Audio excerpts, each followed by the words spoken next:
बिस्मिल्लाहिर्रहमानिर्रहीम, अस्सलाम वालेकुम, good morning and a very warm welcome to all of you. आप देख रहे हैं सिटी एट 10 और मैं हूं ज़हरा रज़ा।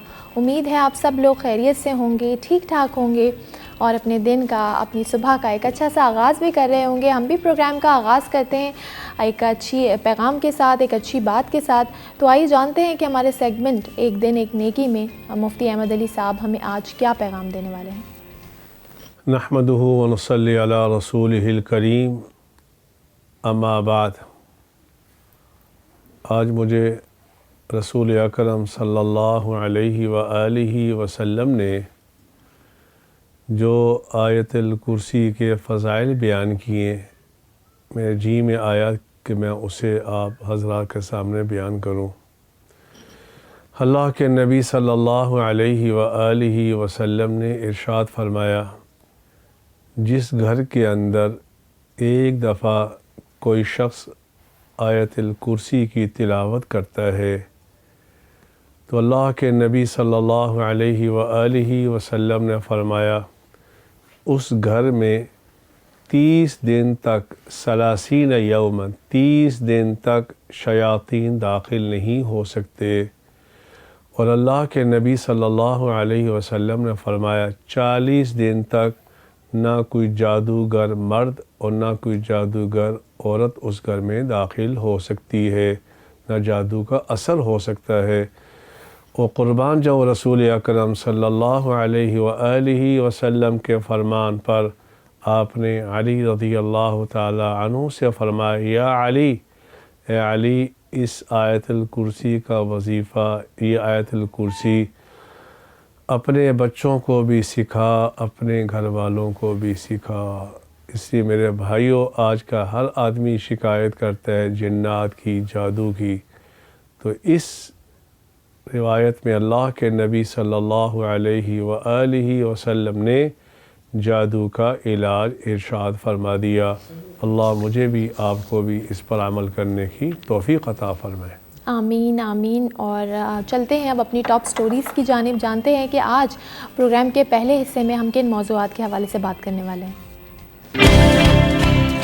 कराची वालों का इंतज़ार ख़त्म, ग्रीन लाइन बसें सड़कों पर चल पड़ी। वज़ीर आज़म इमरान खान ने BRTS बस सर्विस का इफ्तिताह कर दिया।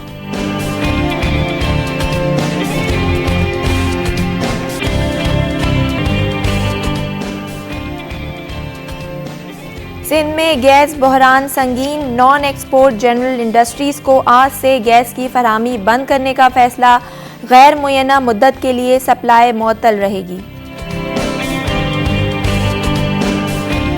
गैर मुनसिफाना किरायों का फार्मूला महंगाई में इजाफे का अजाला नहीं करता। ट्रांसपोर्ट इंडस्ट्री तबाही के दहाने पर है। गुड्स ट्रांसपोर्ट और ऑयल टैंकर का दिवालिया निकल गया। जी, ये तो थी आज की टॉप स्टोरीज़। इनको डिटेल में डिस्कस करेंगे। सबसे पहले बात करेंगे ग्रीन लाइन मंसूबे की। फाइनली 5.5 साल के बाद कराची वाले जो हैं वो ग्रीन लाइन मंसूबे से फ़ायदा उठा सकेंगे। और कल हमने देखा कि वज़ीर आज़म इमरान खान साहब कराची तशरीफ़ लाए और उन्होंने ग्रीन लाइन बस सर्विस का इफ्तिताह किया। 2 हफ्ते तक कहा जा रहा है कि इसका ट्रायल होगा। उसके बाद 25 दिसंबर से कमर्शियल ऑपरेशन का आगाज़ किया जाएगा, यानी 25 दिसंबर से आवाम इसमें सफ़र कर सकेगी। इस मंसूबे में 22 बस स्टेशन होंगे। मुसाफिरों के लिए 80 बसें होंगी और तकरीबन 150 अफराद हर बस में सफ़र कर सकेंगे। किराया ज़्यादा से ज़्यादा 55 रुपये होगा। 1,35,000 मुसाफिर रोज़ाना इसमें सफ़र करेंगे। और मुसाफिरों के लिए कहा जा रहा है कि बस स्टॉप पर जदीद लिफ्ट्स और टिकट्स का ऑटोमेटिक सिस्टम भी मौजूद होगा। और बसों में UPS पोर्ट से लेकर व्हील चेयर तक तमाम फैसिलिटीज़ मौजूद होंगी। इस मंसूबे से लाखों कराची के लोग फ़ायदा उठाएंगे। इस हवाले से बात करते हैं। लेकिन एक और बड़ी बात कि अब जो ये मंसूबा शुरू हो गया है जिससे कराची के लाखों लोग रोज़ाना फ़ायदा उठाएंगे, तो सब चाह रहे हैं कि हम इसका क्रेडिट ले लें। नून लीग कह रही है कि मंसूबा हमारे दौर में शुरू हुआ था, जबकि PTI इसको ओन कर रही है। इस हवाले से बात करते हैं। हमें स्टूडियो में ज्वाइन किया है आज़ाद नूरियो साहब ने, जो कि सीनियर रिपोर्टर हैं। उनको वेलकम करते हैं। अस्सलाम वालेकुम आज़ाद साहब, कैसे हैं? थैंक यू, बड़ी मेहरबानी आपकी। सब बहुत शुक्रिया, आपने वक्त दिया। ग्रीन लाइन मंसूबे की बात करते हैं। एक अच्छी खबर आई है और अच्छा एक जदीद, अब ये इसमें कोई शक नहीं कि बहुत एक तवील इंतज़ार के बाद 5 साल से एक मंसूबा डिले का शिकार था। फाइनली अब कहा जा रहा है कि 25 दिसंबर से कमर्शियल ऑपरेशन शुरू होगा और आवाम जो है इसमें सफ़र कर सकेगी। तो अभी जो कराची वालों के लिए सफरी मुश्किलात का जो रोज़ाना लोगों को सामना करना पड़ता है, आप क्या समझते हैं कितने लोग इससे फ़ायदा उठा सकेंगे?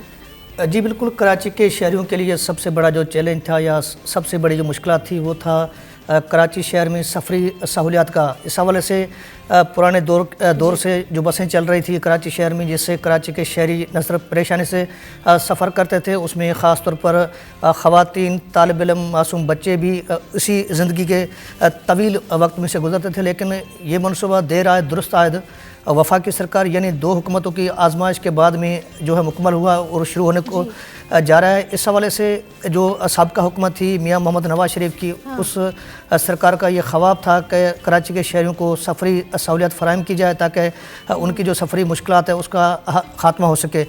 इस हवाले से वफाकी हुकूमत का ख्वाब तो पूरा नहीं हो सका। बड़ी कोशिशों के बावजूद उन्होंने गवर्नर हाउस कराची में कई जो है मुलाकातें की, इस हवाले से कई मुशावरतें की, मुख्तलिफ सियासी जमातों से इस हवाले से तजावीज़ भी ली गई। लेकिन ख़ास तौर पर कराची शहर में इस मनसूबे के हवाले से जो मामला लटका हुआ था वो था ओनरशिप का।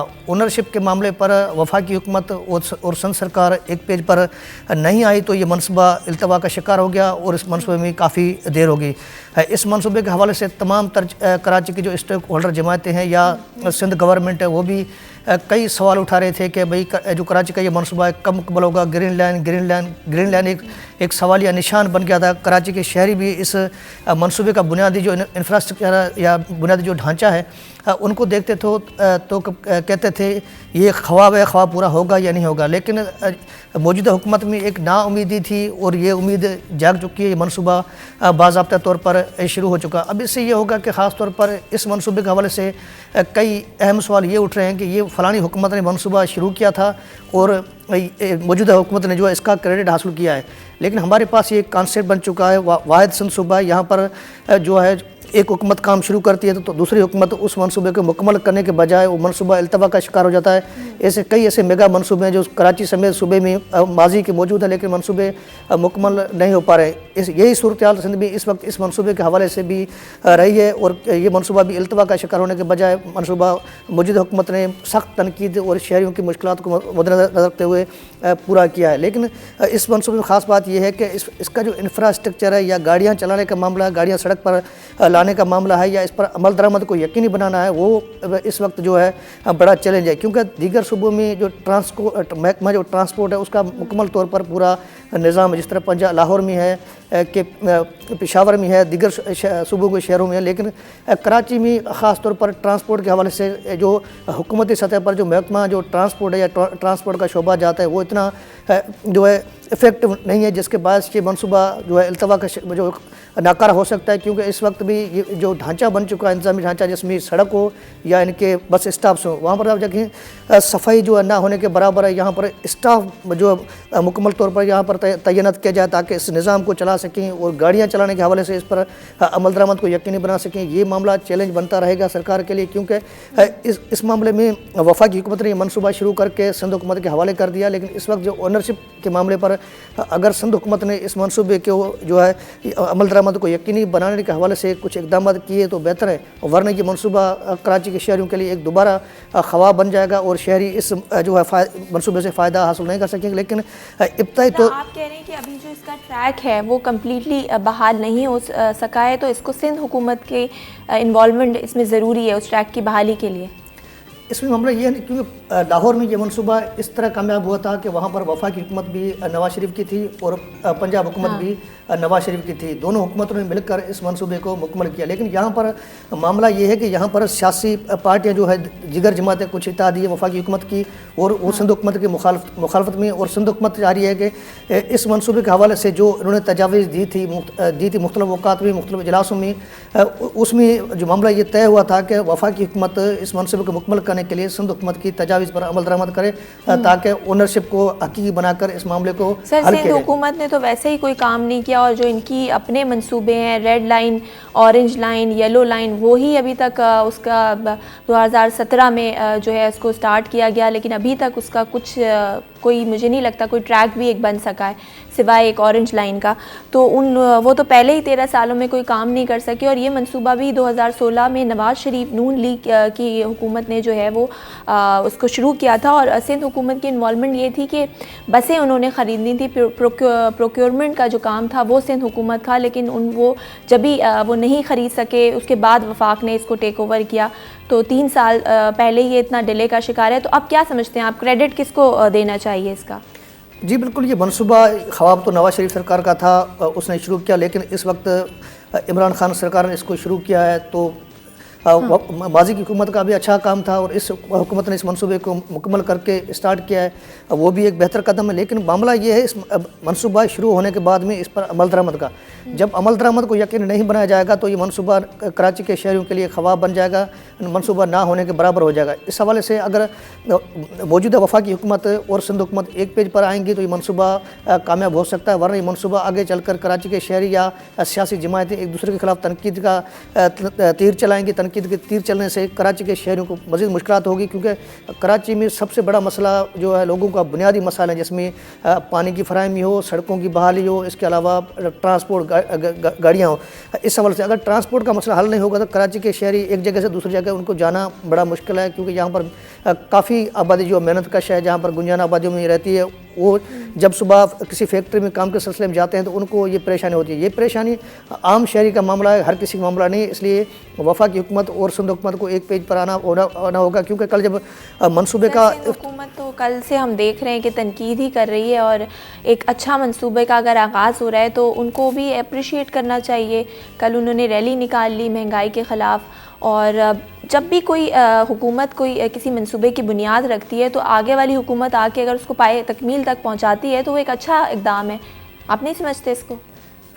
बिल्कुल, अमल तो बेहतर है, क्योंकि पहली बार इस तरह हुआ कि माजी की हुकूमतों का मनसूबा मौजूदा हुकूमत ने मुकम्मल किया और मुकम्मल करने के बाद में इसको स्टार्ट किया। लेकिन मामला ये है सिर्फ पीपल्स पार्टी का नहीं है, गुज़िश्ता दिनों से कई दिनों से मुस्लिम लीग नवाज़ की मरकज़ी क़यादत यहाँ पर मौजूद है, उन्होंने भी अलामती इसके इफ्तिताह करना शुरू कर दिए। तो बदनज़मी होगी। उसके बाद में कल साबिक़ वज़ीर आज़म शाहिद खाकन अब्बासी साहब वो भी यहाँ पर थे, उन्होंने भी तनकीद के तीर चलाए। सिंध हुकूमत भी इसके खिलाफ तनकीद कर रही है। लेकिन मामला ये वफाकी हुकूमत, और बार बार कहने का मकसद ये है कि वफाकी हुकूमत और सिंध हुकूमत को इस मनसूबे पर अमल दरामद को यकीनी बनाने के लिए एक पेज पर हर सूरत में आना होगा, वरना ये मनसूबा सियासी इख्तलाफात की वजह से मनसूबा इल्तवा का शिकार हो जाएगा। यानी बिल्कुल आपने सही कहा। हम देखते हैं कि ग्रीन लाइन मनसूबा हो या कराची सर्कुलर रेलवे हो या K4, हर कोई जो है वो क्रेडिट लेने की कोशिश करता है, लेकिन जो यहाँ के मसाइल हैं, जो परेशानियाँ हैं, उसका क्रेडिट कोई नहीं लेता। तो उम्मीद है कि ये मंसूबा जो अभी शुरू हुआ है ये कराची वालों के लिए जो सफरी मुश्किलात हैं उससे कम होंगी और कराची वालों को कुछ सुकून मिल सकेगा। चलते हैं अपनी अगली ख़बर की जानिब। आपको बताएं कि बहुत ही अफसोसनाक वाक़या कल हमें देखने को मिला। एक ख़ातून ने अपने जो शौहर हैं 70 साला शौहर का कत्ल कर दिया, और कत्ल भी इतना बेरहम तरीके से उनको कत्ल किया गया कि उनके लाश के जो हैं वो टुकड़े टुकड़े कर दिए। और अब समझ से बाहर है लोगों में इतनी हिम्मत कैसे आ जाती है, कैसे इतने संगीन से संगीन जराइम करने से वो बाज नहीं आते, उनको किसी किस्म का डर नहीं है। इस हवाले से बात करते हैं हमारे जी आज़ाद साहब। ये कल हमने देखा कि एक ख़ातून ने अपने शौहर को, और अच्छी खासी एज थी उनकी, 70 साला शख्स को कत्ल किया टुकड़े टुकड़े करके, और फिर वही लाश के पास सो गई। ऐसे वक्त में नींद का आ जाना, मतलब क्या कहेंगे, क्या ये नफ्सियाती मसला है? किस किस्म की, मतलब हमारा माशरा किस तरफ जा रहा है? जी बिल्कुल, ये वाक़या इंतहाई अफसोसनाक, बेहसी की इंतहा हो चुकी है। आजकल पहले टारगेट किलिंग, उसके बाद में किसी को निशाना बनाना, इसके साथ साथ ये वाक़या जो है ख़ास तौर पर मेरी जो सहाफ़ती ज़िंदगी में पहला इस तरह का वाक़या, जिस तरह एक शख्स को 4 टुकड़े करके उसको कत्ल किया गया। ये सोहेल नामी शख्स हैं, कराची का सदर का इलाका है। यहाँ पर एक चश्मे की दुकान है, याकूब ऑप्टिक्स, ये इस दुकान पर बैठा करते थे। मैं इनको कई सालों से जानता था, लेकिन मामला ये है कि इस दुकान पर अचानक मेरा कल जाना हुआ चश्मे के सिलसिले में, तो पता चला कि यहाँ पर सोहेल नामी शख्स जो है कत्ल हो चुका है, दुकान जो है आज बंद है। बाद में मैंने उनसे जानने वाले कुछ लोग थे, उनसे बातचीत की कि क्यों कत्ल हुआ, क्या मामला था, क्योंकि 2-4 सालों से मेरा उसके दुकान पर जाना ज़रूरी होता था, क्योंकि चश्मे के सिलसिले में वो एक शॉप थी सदर अब्दुल्ला हारून रोड से पीछे एक सड़क है वहाँ पर। तो वहाँ मोची की दुकान भी है। उसने मुझे बताया कि इस शख्स को रात गए, इसकी दूसरी जो साबका बीवी जो है उन्हें इसको कत्ल किया। कत्ल करके इसकी एक बाजू जो है वो वहाँ खिड़की से सड़क पर फेंक दी।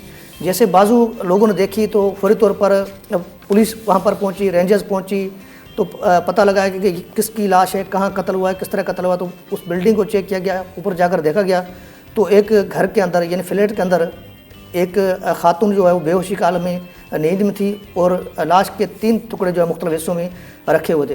तो उस खातून को पुलिस ने हिरासत में लिया। वो खातून उस वक्त बेहोश थी, नशे की आदी खातून थी, क्रिश्चियन बिरादरी से उसका ताल्लुक़ था। इस शख्स ने इससे दूसरी शादी की थी, लेकिन वहाँ के जो लोग थे मुकामी, उनका कहना था कि इनका जो है कुछ माह कबल खुला हो चुकी थी, उसके बावजूद लेकिन इनके जो ताल्लुकात थे वो बरकरार थे। तो दोनों नशे के आदी कहा जा रहे हैं। इस हवाले से पुलिस ने भी इस अमल की तस्दीक की है कि इस खातून को गिरफ्तार करने के बाद भी तफ्तीश का अमल जारी है। लेकिन इनका तनाज़ा जो चल रहा था, वहाँ के जो मुकामी लोग हैं जिनके पास वो बैठा करते थे या इस तरह का सिलसिला ज़ाती ज़िंदगी पर बातचीत होती थी, तो उनका कहना था कि भाई उनकी जो दूसरी बीवी है उनसे खुला हो चुकी है, लेकिन घर के मामले पर उनका जो तनाज़ा वो बरकरार है। लेकिन अगली रात जो है इसको इस तरह से कत्ल करने के हवाले से कोई बात सामने नहीं आ रही, क्या वजह थी, किस वजह की बुनियाद पर कत्ल हुआ। लेकिन वहाँ के जो मुकामी लोग हैं उनका कहना था कि कहना ये है कि रात के औकात में ये इनकी लड़ाई जो है एक रूटीन का हिस्सा थी। रोज़ लड़ते थे, झगड़ते थे, शोर की आवाज़ इनके घर से निकलती थी। तो इस मामले पर भी तहकीकाती इदारों को इसकी तहकीकात करनी है, क्योंकि इसकी जो पहले जो बीवी है उसमें उनका औलाद भी है, उनके बच्चे भी हैं। उनकी जो है मुद्दत में FIR दर्ज हो चुकी है। उनको ज़्यादा इल्म है क्योंकि वो उनकी ज़ाती ज़िंदगी का हिस्सा थे, उनके साथ उनकी फैमिली के लोग जो है रहते हैं। लेकिन ये जो है इस दूसरी खातून के हवाले से उन लोगों ने तस्दीक की, कुछ माह कबल उनकी खुला हो चुकी थी, उसके बावजूद इनके ताल्लुकात बरकरार थे और ताल्लुकात के मामले पर इनके जो घर के झगड़े ज़ाती अनापरसी थी वो जारी थी। जिसके बाद इनको कत्ल करके 4 हिस्सों में इसकी जो है लाश सदर के इलाके में वाक़ मिली। इसकी तफ्तीश इस वक्त पुलिस के पास जारी है, लेकिन पुलिस को मुख्तलिफ पहलुओं से जियो फेंसिंग। तो आज़ाद साहब, ये आपने डिटेल्स बताई इसकी, जिस तरह से कत्ल किया गया, लड़ाइयाँ होती तो वजह क्या बनी कत्ल की कि इतनी बेरहम तरीके से इनको कत्ल किया, वजह क्या बताई जा रही है? जब खातून से तफ्तीश की गई तो क्या वजह बताई उन्होंने? इस हवाले से हमारे पास तहकीकाती इदारे जो तहकीकात करने जा रहे हैं उनको ख़ास तौर पर टेक्नोलॉजी साइंसी दौर है, उस लिहाज से इनको तहकीकात करनी होगी, क्योंकि वजह सिर्फ 2 शख्स इस घर के अंदर थे, तीसरा कोई नहीं था जो वजह बता सके। और इस हवाले से इस शख्स सोहेल नामी शख्स ने जो अपने दोस्त वहाँ पर जिनके पास ये बैठा करते थे, गपशप होती थी, उनसे भी ये बात उन्होंने शेयर नहीं की कि हमारा घर का झगड़ा है वो किस बात पर है, क्या आना है, तू या घर मामूल का एक शोर होना रूटीन का हिस्सा था उनका। लेकिन अगली रात जो इनका कत्ल हुआ, इस हवाले से कोई कुछ बताने को तैयार नहीं। ये खातून भी इस वक्त पुलिस की ज़ेर तफ्तीश में है, उसके बयान मुख्तलिफ किस्म के आ रहे हैं, लेकिन इस खातून ने अभी तक इस मामले पर कोई इंकशाफ नहीं किया। ये मजीद तो खातून ने जुर्म कबूल कर लिया है अभी, या अभी वो इस बात से इनकार कर रही है? खातून ने बिल्कुल जुर्म कबूल कर लिया है, लेकिन खातून का कहना है कि उनका जो ज़ाती तनाज़ा था कई सालों से, इस वजह से उन्होंने कत्ल किया। लेकिन कत्ल की वजह जो है, किस वजह की बुनियाद पर कत्ल किया, वो वाज़ह क्लियर होता कि पता चले। तो एक शख्स को 4 हिस्सों में टुकड़ों में तकसीम करके कत्ल किया गया, क्यों कत्ल किया गया, क्या वजह थी, क्या वजह बनी? ये भी बताइए आज़ाद साहब कि क्या नशे की हालत में थी जब वो खातून जिन्होंने कत्ल किया, जब उनको कस्टडी में लिया गया तो नशे की हालत में थी वो औरत? जी बिल्कुल, अहले इलाके हैं या उनके जो दोस्त हैं मकतूल सोहेल साहब के, उनका ये कहना है कि मकतूल और उनकी बीवी दोनों नशे के आदी थे। अच्छा। लेकिन उसके बावजूद जब पुलिस ने इस खातून को, रुबाब नामी खातून को जब गिरफ्तार किया है, तो इस खातून ने भी जो उस वक्त नशे की हालत में थी, जहाँ पर रेंजर्स पुलिस पहुँची थी, रेंजर्स पहुँची थी, पुलिस पहुँची थी, जब पुलिस ने हिरासत में लिया तो ये खातून बिल्कुल बेहोशी की हालत में थी और मुख्तलिफ किस्म की बातें कर रही थी। जब होश में आई, नशे उतरे, तो उसके बाद में उन्होंने कहा कि उनका ज़ाती तनाज़ा था, तनाज़े की बुनियाद पर इनको उन्होंने कत्ल किया। लेकिन वजह क्या बनी, मिल्कियत का इशू था या कोई और था, क्या वजह थी, या ताहाल सामने नहीं आई है। इस हवाले से तहकीकात इदारों को तहकीकात में टेक्नोलॉजी की सपोर्ट हासिल करना भी वक्त की तकाजा है। अच्छा साद साहब, ओवरऑल अगर सोसाइटी को देखें तो आप क्या समझते हैं, क्या वजह है? क्या तालीम की कमी है, तरबियत की कमी है, मज़हब से दूरी है, या फिर लोगों को डर नहीं है, सज़ाओं का खौफ नहीं है, पुलिस का खौफ नहीं है, जो इतनी बेदर्दी से और इतने संगीन जुर्म जो है वो आसानी से कर देते हैं? जी बिल्कुल, इस वक्त सूरत हाल ये है कि मौजूदा हालात के पेश नज़र या इस का को कहा जाए कि नफ्सा नफसी का दौर आ चुका है, क्योंकि इस वक्त ख़ास तौर पर जो नफ्सियात के डॉक्टर्स हैं उनसे बात करते हैं तो उनका कहना है कि नफ्सियात के मामला दिन ब दिन बढ़ रहे हैं, मतलब आबादी के तनासब से या मुख्तलिफ मामलात की वजूहत की बुनियाद से। इस हवाले से ये मामला नफ्सा नफसी की हालात के पेश नज़र वाक़या हो सकता है, क्योंकि इस हवाले से कई लोगों की राय जो है वो इस तरफ ही गामजन है कि नफ्सा नफसी के दौर में आजकल लोग बेहसी के आलम में मुब्तला हो चुके हैं, इस वजह से ये वाक़या पेश आ सकता है। लेकिन इस हवाले से जो हमारी हुकूमतें हैं उनको भी इस हवाले से इदारे कायम करने होंगे ताकि ये नफ्सा नफसी के दौर में या नफ्सियाती जो अमराज बढ़ रहे हैं, बीमारियाँ बढ़ रही हैं, इसका हल क्या है, इसका तोड़ क्या है, वो इस तरह की कोई प्लानिंग या हिकमत अमली नहीं बनाई जा रही है। लेकिन इस तरह के वाक़यात के बाद में ये सवाल उठता है कि इस तरह के वाक़यात पेश आना, इसकी वजह क्या है, हमारी जो रियासती इदारे हैं या रियासत है वो क्या कर रही है। जब एक शख्स को 400 में टुकड़ों में कत्ल करके फेंक दिया जाए तो ये सवाल न सिर्फ समाज के लिए बनता है, इसके साथ साथ रियासत के लिए बनता है कि इस तरह के वाक़यात क्यों रुनुमा हो रहे हैं, इसकी वजूहत क्या है। इसकी तहकीकात होने के साथ साथ हुकूमतों को इक़दाम उठाना भी वक्त की तकाजा है। बिल्कुल सही।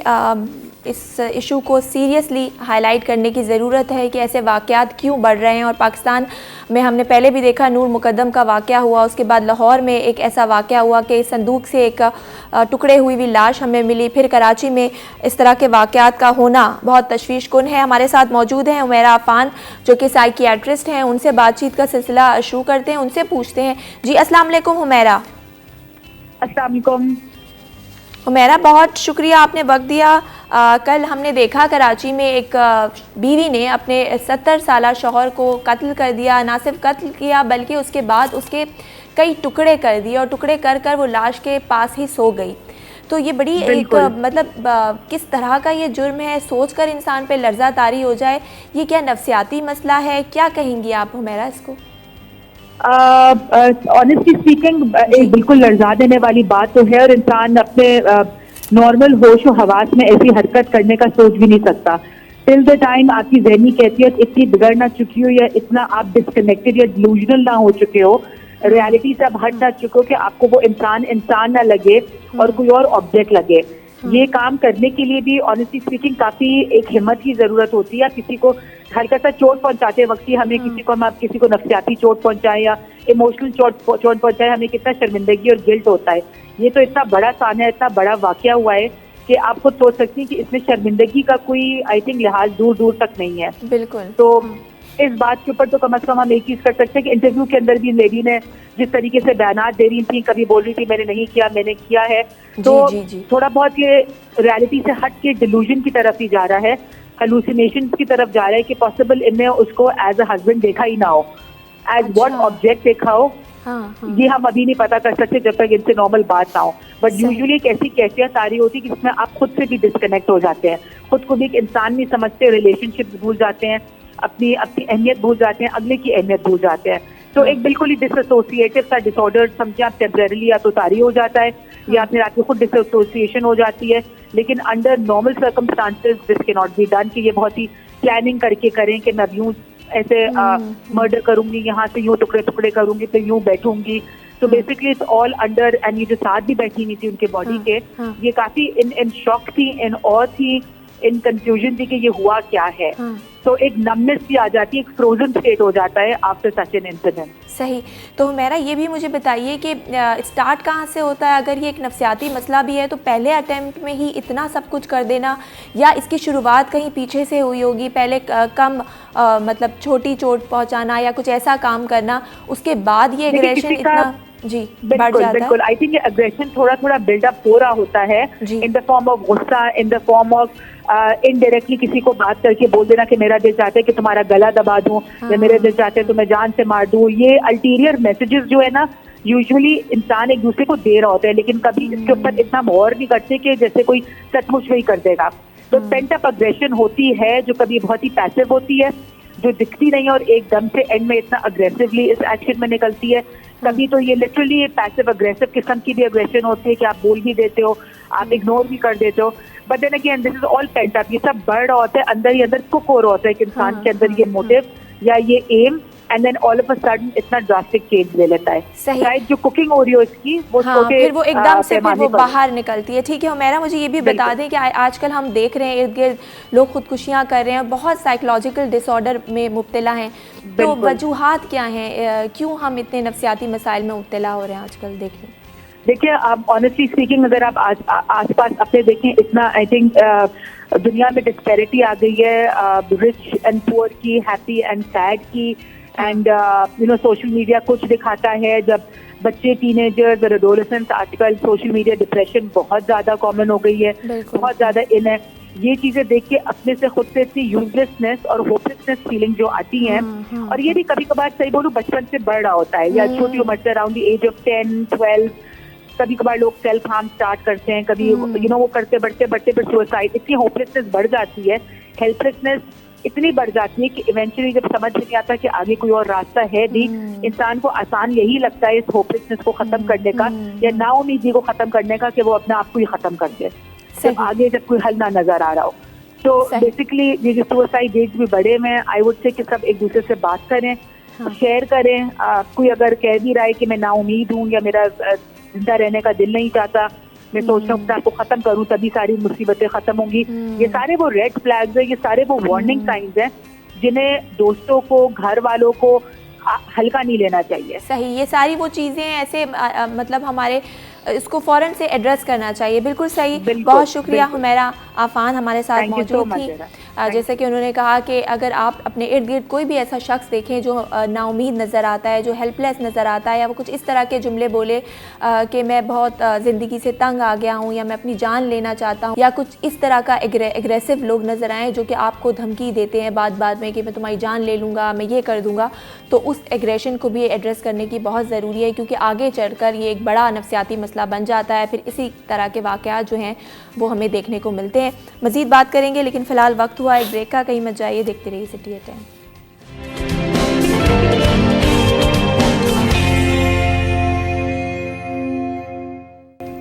जी वेलकम बैक, आप देख रहे हैं सिटी एट 10, मैं हूं ज़हरा रज़ा और आप बात करेंगे, चलते हैं अपनी अगली स्टोरी की जानिब। गैस बहरान के हवाले से बात करेंगे। इस वक्त हम सब जानते हैं कि कराची समेत सिंध भर के मुख्तलिफ़ इलाकों में गैस की शदीद शॉर्टेज है और घरेलू सार्फिन तो इससे मुतासर हैं, लेकिन CNG स्टेशंस भी बंद कर दिए गए हैं। और अब ये फ़ैसला किया गया है कि नॉन एक्सपोर्ट्स जनरल इंडस्ट्रीज़ को भी आज से गैस की फरहमी बंद करने का फ़ैसला किया गया है, और ये कहा जा रहा है कि ये जो सप्लाई है वो मुअत्तल रहेगी गैर मुअय्यना मुद्दत के लिए।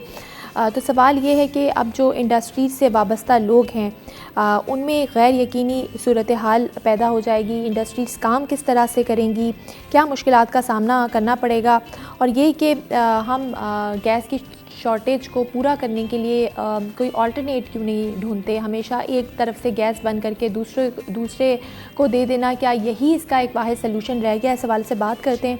जी आज़ाद साहब, पहले हमने देखा कि CNG स्टेशंस को बंद कर दिया गया, अब जो नॉन एक्सपोर्ट इंडस्ट्रीज़ हैं उनको भी गैस की फराहमी मुअत्तल कर दी गई है और कोई टाइमलाइन नहीं बताई, बस गैर मुअय्यना मुद्दत के लिए। तो इस तरह कैसे इंडस्ट्रीज़ चलेंगी? कई लोगों के कारोबार जो हैं उस इंडस्ट्री से मुंसलिक हैं, और इंडस्ट्रीज़ का बंद होना मींस कि आपकी प्रोडक्शन कम हो रही है, चाहे वो एक्सपोर्ट्स के पर्पज़ के लिए ना हो, लेकिन लोकल प्रोडक्शन भी तो मायने रखती है ना आपकी।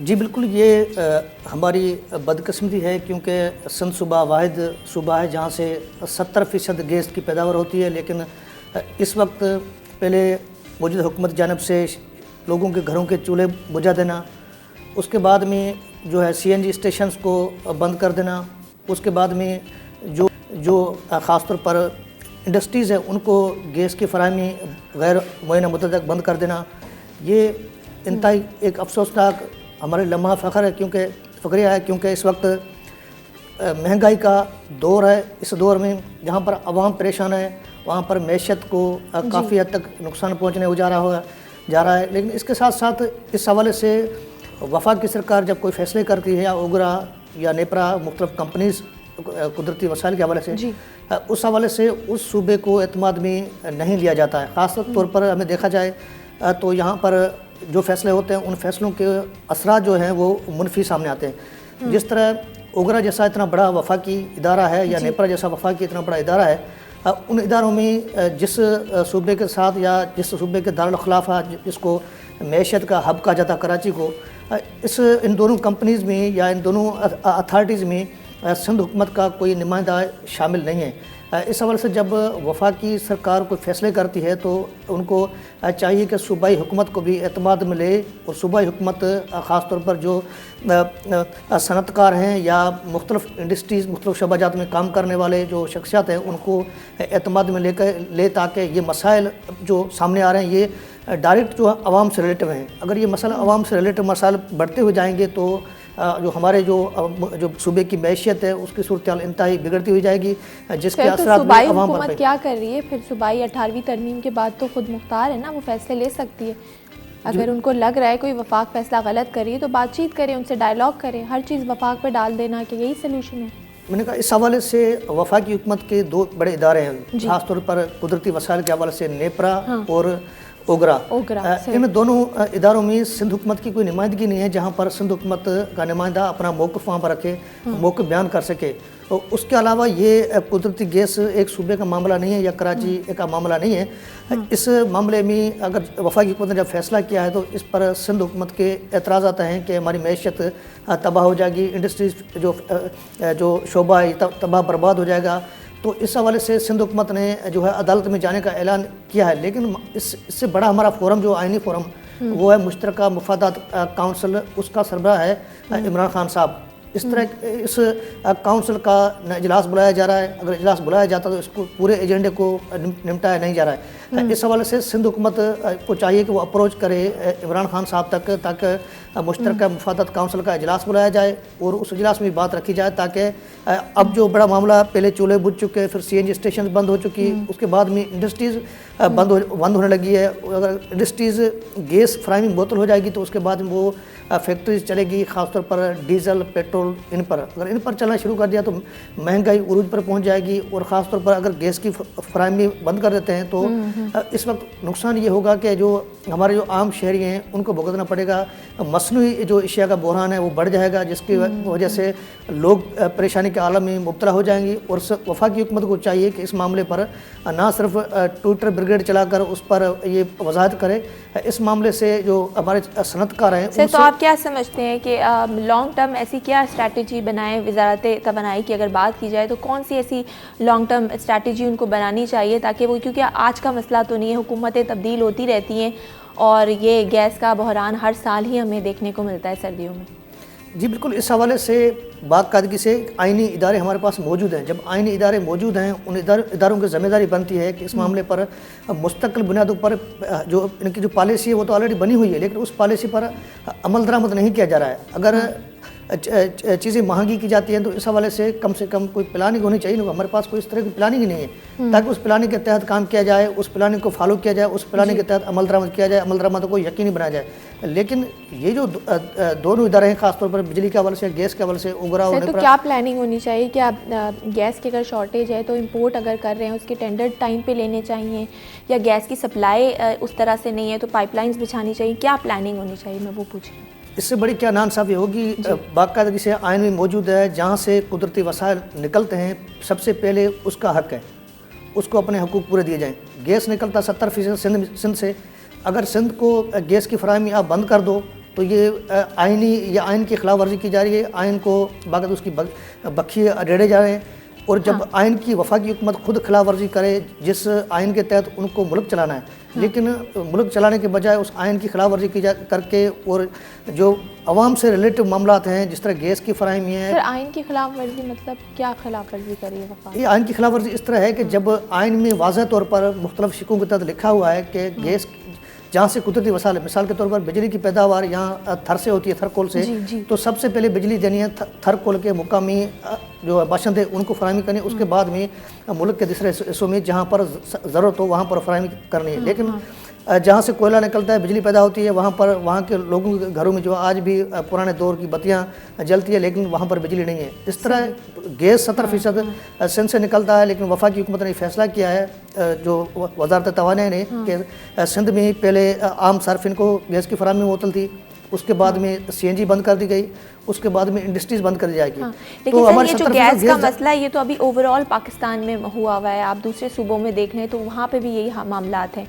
सिर्फ सिंध में नहीं पूरे मुल्क में इस वक्त गैस की शॉर्टेज का सामना है। खैर चलते हैं अपनी अगली खबर की जानिब, बात करेंगे एक और ये मसले हैं कराची वालों के लिए, एक और मसले के हवाले से बात करेंगे जिसका डायरेक्ट असर भी आवाम पर हो सकता है। बात कर रही हूँ मैं ट्रांसपोर्टर्स की, उनका एक मसला है और उनका ये कहना है कि हुकूमत की तरफ से किरायों का जो फार्मूला दिया गया है वो ज़्यादती है, जिससे इन लोगों को शदीद नुकसान का सामना हो रहा है।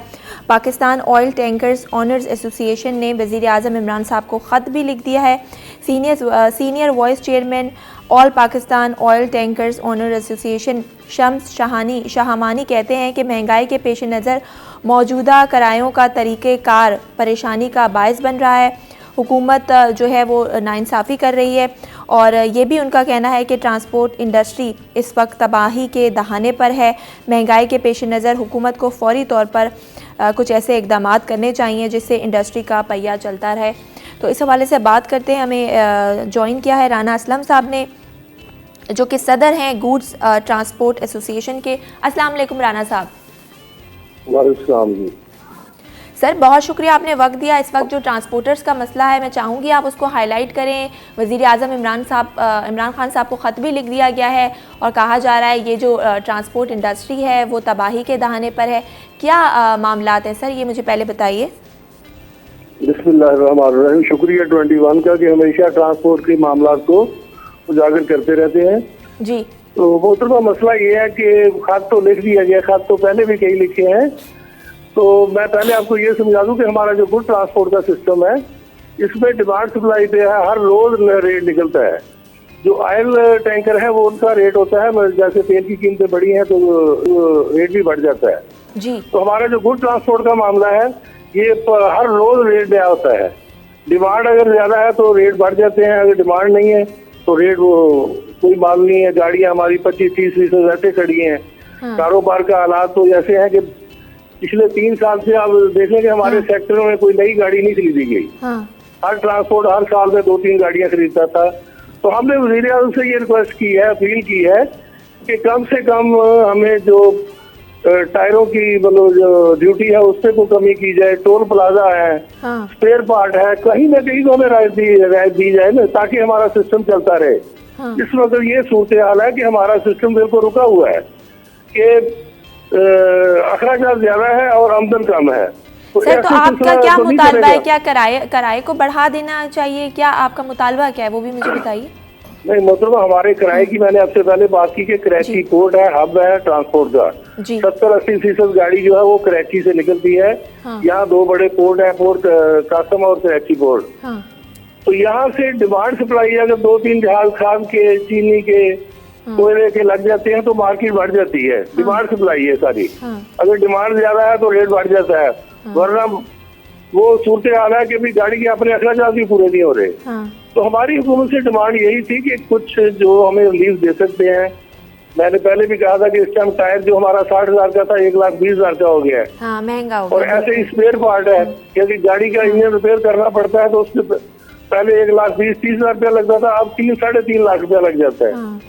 तो कोई इतनी मुश्किलात है, इतनी जैसे 22 करोड़ अवाम के यहाँ मुश्किलात है, ऐसे ही 3 साल से ट्रांसपोर्ट जो है वो परेशान है और बुरे हालात में है। और इस वक्त तो पहिया जो है आप समझे तकरीबन रुका हुआ है। सही। तो ये मुझे बताइए राना साहब कि कोई बातचीत हुई है हुकूमत के किसी नुमाइंदे से, कोई डायलॉग हुए हैं, कुछ उन्होंने यकीन दहानी कराई है कि आप लोगों का ये मसला सॉल्व करेंगे? मोहतरमा सच्ची बात तो ये है कि जहाँ फैसले रात को 2 बजे के बाद हो जी तो वहाँ क्या यकीनदानी होगी और क्या उम्मीद रखेंगे। अब तो लोग भी उम्मीद नहीं रख रहे कोई अच्छा होने वाला है। हमने तो बड़ी कोशिश की है, मुराद सही साहब कराची आए थे, उनसे भी मुलाकात की थी कि आप कम से कम जो कानून का मामला है, एक्सल लोड का मामला है, वही लागू कर दें ताकि ये ट्रांसपोर्ट रुके ना, चलती रहे। और हमने वो बाकी भी उनके मामला सारे शेयर किए थे, तो उन्होंने वादा तो किया कि हम देखता हूँ वज़ीर-ए-आज़म से बात करता हूँ, फिर आपको बताऊंगा। तो हम कोशिश में तो लगे रहते हैं कि अपना हमारा जो सेक्टर है वो चलता रहे। इतना बड़ा रेवेन्यू देने वाला, टैक्स देने वाला सेक्टर है कि हमारे यहाँ तो एडवांस टैक्स दिया जाता है 1 साल का। गाड़ी जो भी रोड पर चलती है वो 1 साल पहले एडवांस टैक्स जो है वो पे करती है। उसके बावजूद हुकूमत की तरफ से हमें कोई सपोर्ट नहीं मिल रही। हम तो हड़ताल भी करके देख ली हमने, लेकिन हमें तो कुछ रिजल्ट नहीं आया सामने। वादे किए गए लेकिन कोई भी वादा पूरा नहीं किया गया। ठीक है, बहुत शुक्रिया राना साहब आपका, आपने हमें वक्त दिया। आज़ाद साहब आपका भी बहुत शुक्रिया, आप प्रोग्राम में तशरीफ़ लाए। मज़ीद बात करेंगे और मौज़ूआत को इंक्लूड करेंगे, लेकिन इस ब्रेक के बाद कहीं मत जाइए, देखते रहिए सिटी एट 10।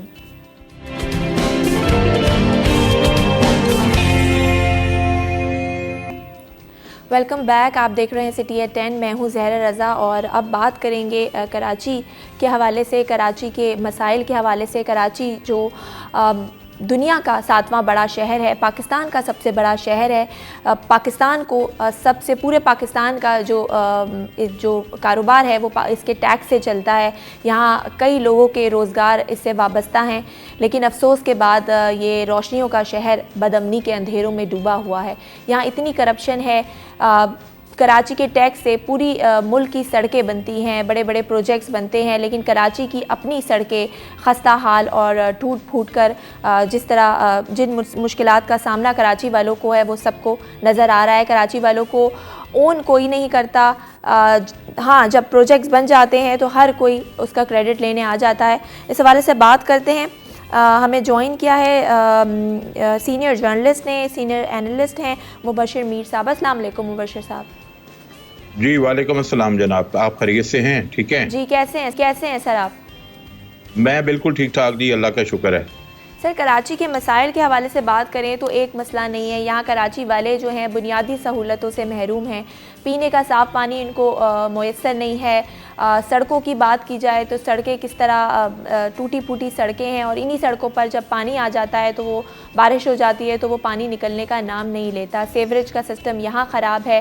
गैर कानूनी इमारात यहाँ पर रातों रात बन जाती हैं। उसके अलावा हेल्थ, एजुकेशन, ये तो अलग बात है। और ओवरऑल इस वक्त महंगाई की जो सूरत हाल है उससे कराची की जो आवाम है वो इस वक्त बहुत परेशान है। हर कोई नाजायज़ मुनाफाखोरी कर रहा है। हर चीज़ की कीमतें जो हैं वो अपनी मनमानी रेट्स पर बेची जा रही हैं। तो ओवरऑल आप क्या समझते हैं कि कराची सबका है लेकिन ये कराची वालों का कोई नहीं है, क्यों कोई इसको ओन नहीं करता? बहुत शुक्रिया ज़हरा, आपने काफ़ी सारे सवालात किए हैं इस सवाल के अंदर, और आपकी जितनी बातें हैं वो बिल्कुल वैलिड हैं। और इसमें अहम बात यह है कि आपने जितने मसाइल का जिक्र किया है ये सारे म्यूनिसिपल इश्यूज हैं। जी। और म्यूनिसिपल इश्यूज जो हैं ये आपको इल्म है कि ये हमारा जो लोकल गवर्नमेंट सिस्टम है जी, उसके तहत हल होते हैं। और हमारे सामने है कि हमारे मुल्क में लोकल गवर्नमेंट सिस्टम की अहमियत जो है, हमारी सियासी पार्टियों की कसीर तादाद और ख़ास तौर पर जब वो हुकूमत में आ जाते हैं तो उसको अहमियत नहीं देते। और आप मुझे बताएं कि लास्ट 2002 से जो बल्दियाती निज़ाम शुरू हुआ था वो पाकिस्तान का एक बेहतरीन बल्दियाती निज़ाम था। अगर उसे चलने दिया जाता तो अब तक 5 इलेक्शन हो चुके होते और बहुत बेहतर सिचुएशन में पूरा मुल्क जा चुका होता। सिर्फ कराची नहीं, पूरा मुल्क जा चुका होता। अभी यह है कि कराची के अंदर एडमिनिस्ट्रेशन के जितने इश्यूज हैं, कराची को एक डिफरेंट किस्म की गवर्नेंस की जरूरत है।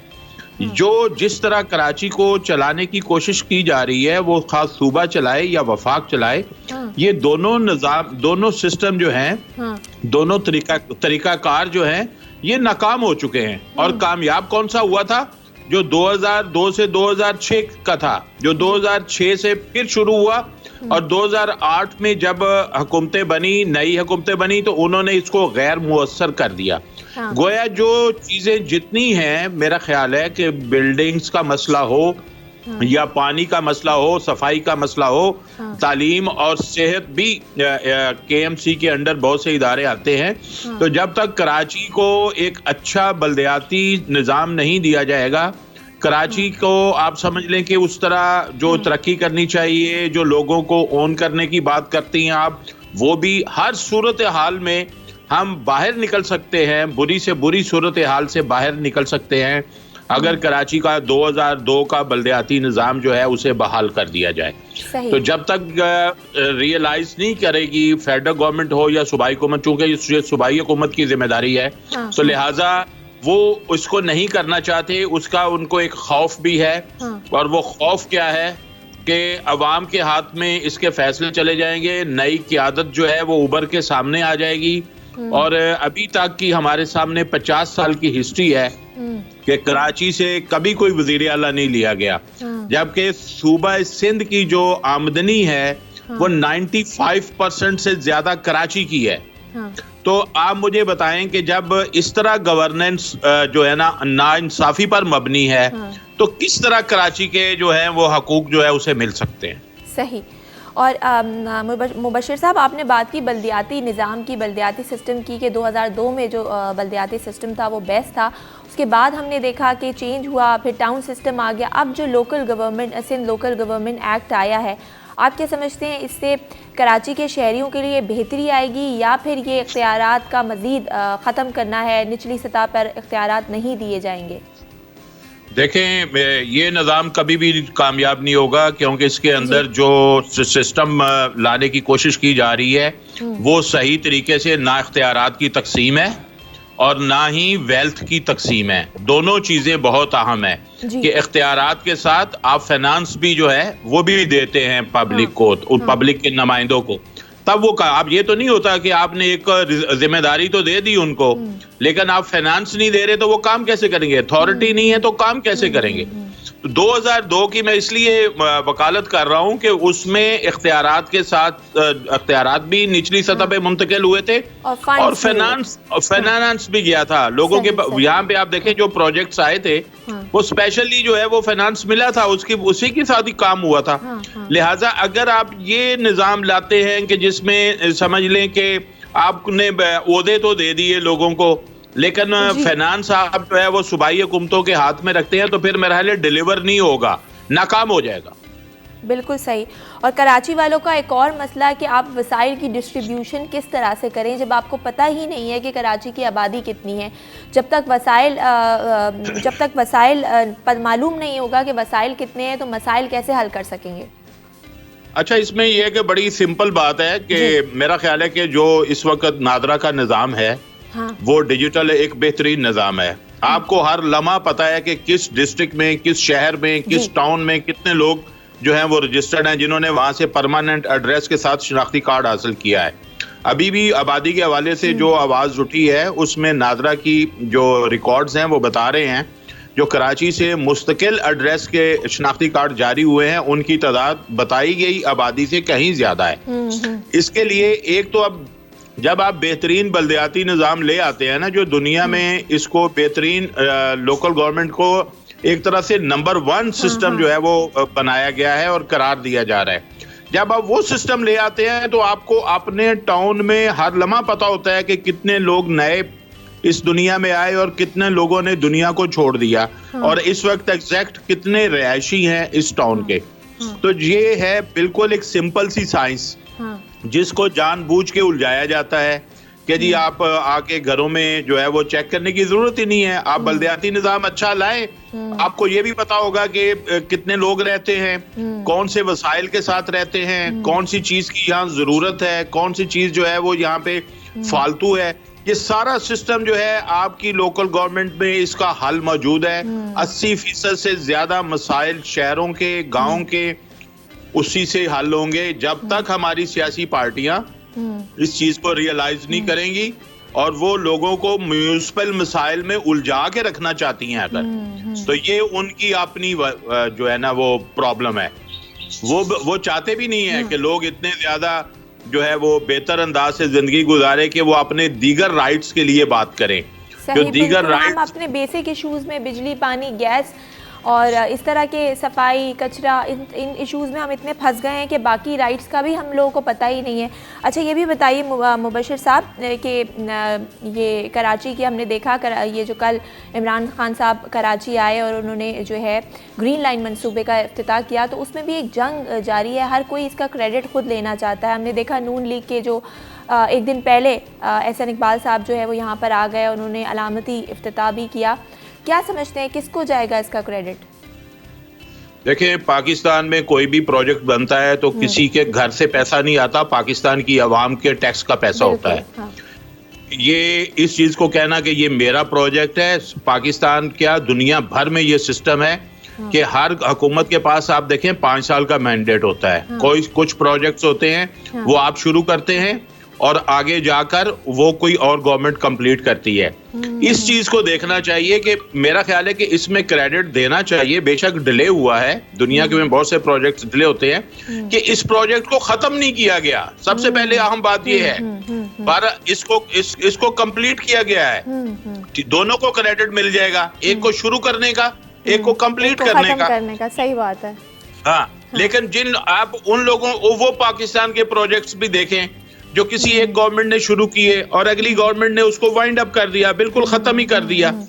वो तो ज्यादा बुरा है जहां पे वसाइल जाया मुकम्मल हो गए। लेकिन कम से कम हम ये कहते हैं कि पब्लिक एक प्रेशर भी था और अवाम की डिमांड भी थी और शहर की जरूरत भी थी, लिहाजा गवर्नमेंट जो है इस बात पर मजबूर रही। बेशक ये पिछली गवर्नमेंट ने शुरू किया था लेकिन मौजूदा हुकूमत ने उसे कंप्लीट किया। हाँ, मैं इसमें एक चीज जरूर कहूंगा कि सियासी पार्टियों में इतना टॉलरेंस होना चाहिए कि वो ऐसे प्रोजेक्ट्स के को मिलकर इफ्तिताह कर लें, कम से कम चलो ये कर लें कि उनको भी इनवाइट कर लिया जाए, उनकी भी क़यादत को इनवाइट कर लिया जाए और वो वहां पे एक ऐसा तासुर मिले कि भाई डेवलपमेंट में हम सब एक हैं। हम सब मिलके कराची को जो है वो ओन करते हैं। वज़ीर आज़म इमरान खान साहब ने कल एग्जाम्पल भी दी कि एक शहर ऐसा होता है हर मुल्क का जो पूरे मुल्क को खिलाता है। उन्होंने लंदन का कहा कि वो बरतानिया को खिलाता है, इस तरह उन्होंने न्यूयॉर्क का कहा कि न्यूयॉर्क का बहुत बड़ा हाथ है अमेरिका के जो रेवेन्यू जनरेट करने में। इसी तरह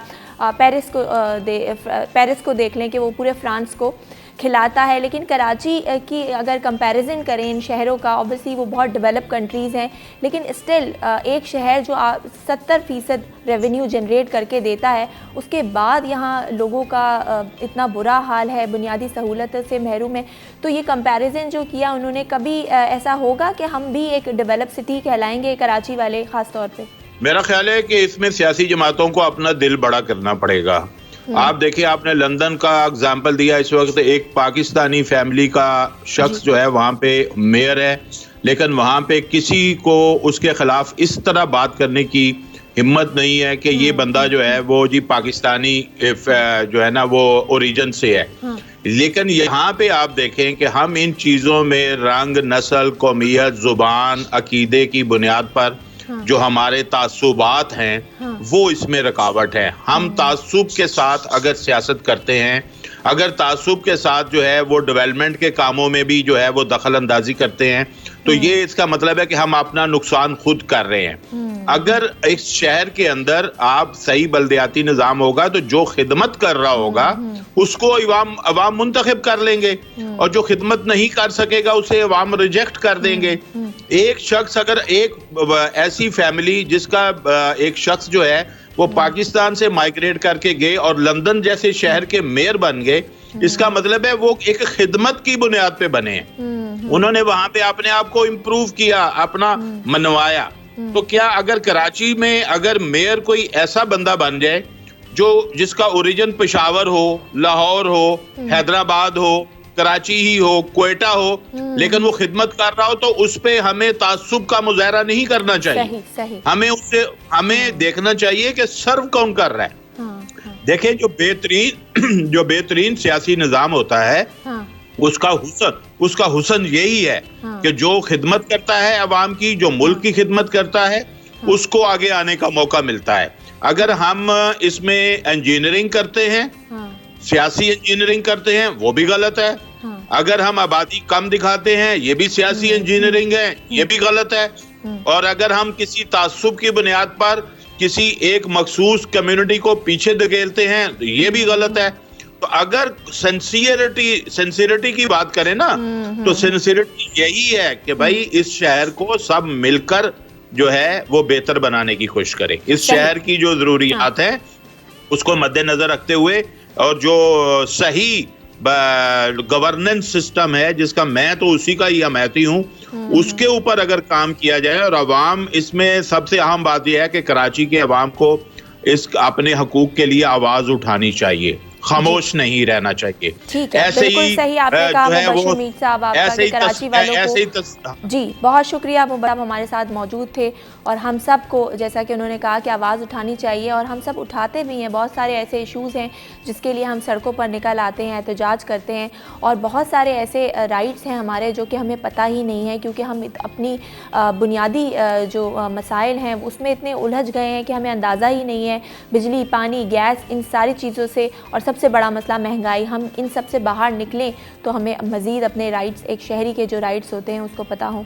मज़ीद बात करेंगे, फ़िलहाल वक्त हुआ एक ब्रेक का, कहीं मत जाइए, देखते रहिए सिटी एट 10।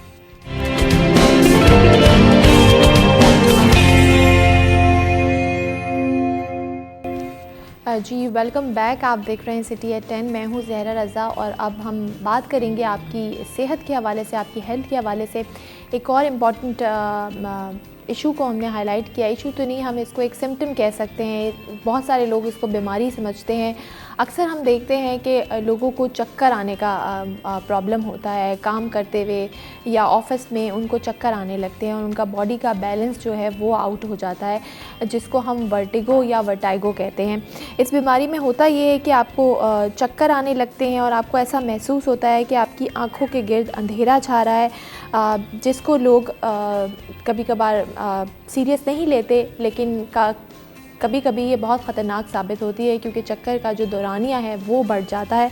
तो इस हवाले से बात करेंगे कि वर्टाइगो है क्या, इसके सिम्टम्स क्या हैं, क्या ये कोई डिज़ीज़ है या किसी डिज़ीज़ का सिम्टम है। इस हवाले से बात करते हैं। हमें ज्वाइन किया है डॉक्टर उबैद खानज़ादा ने, जो कि न्यूरोलॉजिस्ट हैं। अस्सलाम वालेकुम डॉक्टर उबैद, क्या हाल है? अल्हम्दुलिल्लाह। सर ये मुझे बताइए कि वर्टिगो एक बीमारी है या किसी बीमारी का सिम्टम है, मींस अलामत है? बिस्मिल्लाहिर्रहमानिर्रहीम।